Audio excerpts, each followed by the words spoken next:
Leo, my fire babies, positive vibes, motivation, inspiration, elevation, love, light, positive energy, goodwill, peace and healing, abundance and prosperity all your way.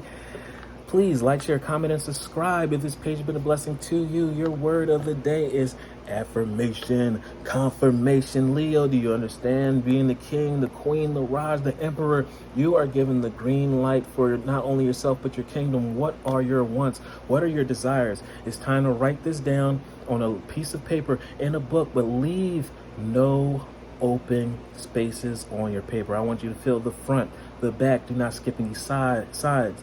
Don't skip any lines. I want you to write on the sides everything to the T of your needs.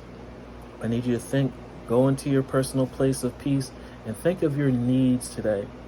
Then after that, follow that up with your wants, because no matter what happens in the future, make sure health is wealth. That's a priority, and all the things that you need and your wants are met. So no matter what happens, rain, sleet, or snow, you are fulfilled. Lord God, Spirit, Universe is saying, I'm about to bless you with what you ask for.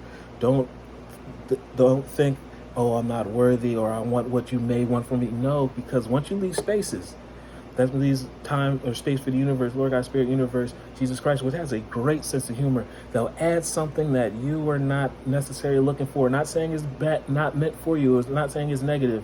But this is a time to come forth boldly and say, this is what I want. Please give me what I want. I listen to myself and acknowledge all of my needs. I assert myself and I retain my power by being bold, saying what you want. Write that down. Skip no lines. Write on the sides. I am brave. I am gentle. I don't have to be afraid of others because I respect myself and I'm respected by others. You show others how you are royalty, how you have integrity, and how you love yourself. Therefore, it's contagious, and you're showing them how to love you, how to respect you. Respect yourself. That's this great example of how you attract how others will perceive you and treat you in the future. Love one another. Be kind to one another. Love yourself, and I love you too.